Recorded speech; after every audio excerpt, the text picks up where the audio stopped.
What's going on, guys? This is Ryan with Dark Outpost, and with all the Star Wars rumors that have been flying around lately, something was just officially announced that took a lot of people by surprise because it wasn't really on anyone's radar. And if you are a big fan of Star Wars The Clone Wars, you're likely pretty happy about this announcement. Let's take a look from the official Star Wars Twitter account. The cavalry has arrived. Star Wars The Bad Batch, an all-new animated Disney Plus original series from Lucasfilm, will debut in 2021. Get all the details here. So yes, there is officially a Clone Wars spin-off show known as The Bad Batch. If you are not familiar with the Clone Wars TV series, the final season is just finished airing on Disney Plus, and the first 4 episodes of that arc was known as The Bad Batch. It is important to note that the entire idea and the creation behind The Bad Batch was George Lucas's idea.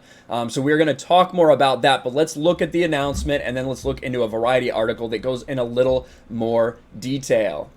Star Wars The Bad Batch, an all-new animated series to debut on Disney Plus in 2021. Like I said, we've heard a lot of rumors about Star Wars lately. We've even heard rumors about animated shows, specifically maybe a Rebels spin-off series. But one thing we haven't heard about was a Bad Batch TV series. I've heard a couple people wishing for it, but as far as any rumors that was actually in the works, I haven't seen them anywhere. But maybe I'm mistaken.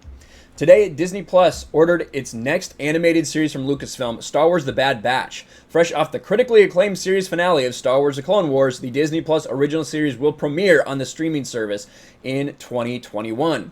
The series follows the elite and experimental clones of the Bad Batch, first introduced in Clone Wars, as they find their way in a rapidly changing galaxy in the immediate aftermath of the Clone War. So this is going to be after the Clone War. So after the Clone War ends, what does the Bad Batch do? Now, the Bad Batch was 4 genetically different clones, desirable mutations, so they said. So things that went wrong, but instead of them mutating in a way that made them useless, it made them all a little bit different than their original host, Jango Fett. You had the leader of this force known as Hunter. He had a little bit better senses and was a very effective leader for this group, kind of able to keep them all together. You had someone who was incredibly strong, Wrecker. He was, kind of reckless, but he was a lot bigger, much more muscular than the rest of them, much more powerful. You had Crosshair, someone who was a much better sniper, was really good with weapons than the average clone. And then you also had Tech, someone who had enhanced mental capabilities and obviously was really good with all kind of technology. So that was the Bad Batch. That was Clone Force 99. Obviously, in the aftermath of the Bad Batch arc, Echo, a character from the Clone Wars, ends up joining them. So Echo is going to be part of the Bad Batch, one can only assume.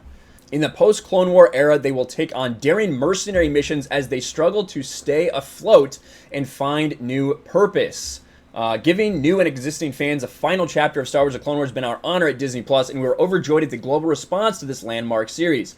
While Clone Wars may have come to an end, to its conclusion, our partnership with the groundbreaking storytellers is only beginning. We're thrilled to bring Dave Filoni's vision to life through the next adventures of the Bad Batch. Of course, it's Dave Filoni's vision. Of course, Dave Filoni himself has told us that specifically this arc was all George Lucas. And you have this quote from here. The Bad Batch themselves, that was all right from George. He wanted to explore this idea that there were clones that were a little bit more unique from one another, that were like a special forces unit that had enhanced skills. That quote is from Dave Filoni. And the Bad Batch started production in 2012 before George sold Star Wars to Disney. So it's ironic that they say the vision of Dave Filoni when even Dave attributes the creation of these specific characters to George Lucas.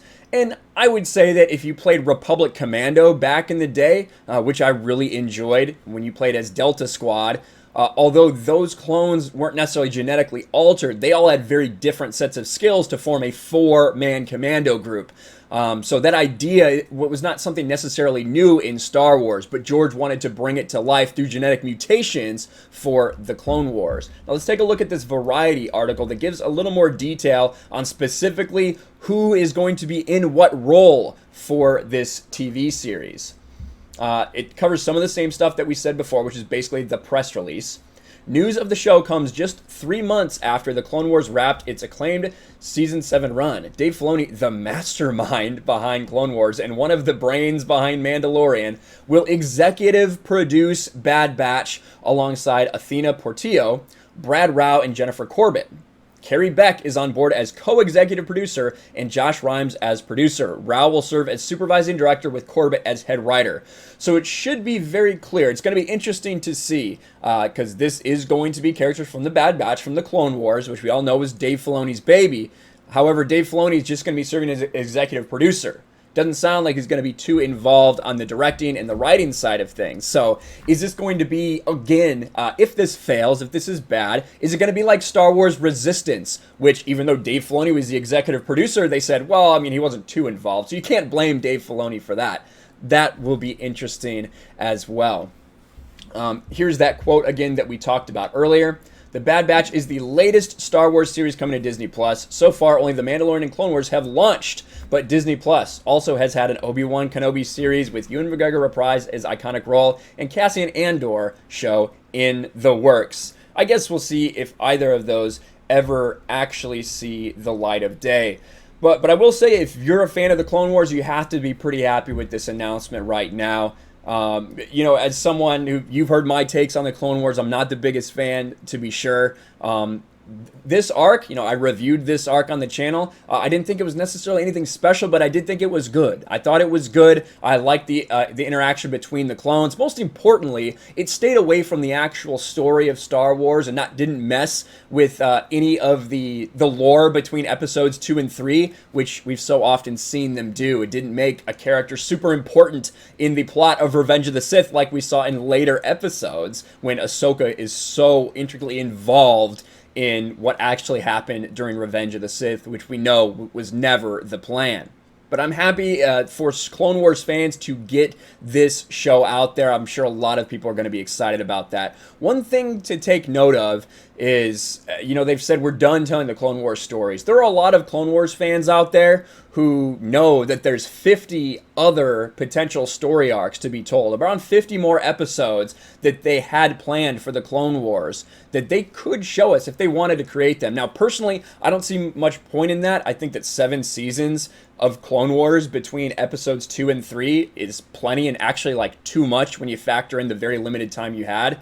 But I do know that there's a lot of fans who would be begging to see that. So it's going to be interesting if they decide to maybe go back and finish what they started with the Clone Wars, with all of those stories already made, just needing to be pushed out into animation. Again, as someone who is part of the Snyder Cut fandom, the Snyder Cut movement, just because I don't necessarily want to see something, if there's a bunch of passionate group of fans out there that do really want to see it, I'm okay with them getting that, even if it's not necessarily for me. But interesting to see. What do you think about the Bad Batch TV series? Is it something that interests you? How did you feel about those 4 episodes, that 4-episode arc that, for the most part, stayed in line with everything that they had filmed before Disney took over, that they had produced before Disney really took over?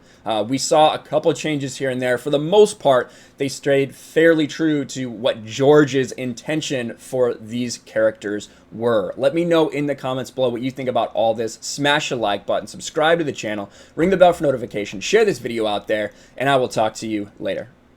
Thanks for watching, everyone, and a huge shout out to my patrons. I appreciate you guys so much. Want to follow me on Twitter or Instagram? Check out the description below. You'll find links to my P.O. box and my Patreon as well. I'll talk to you guys later.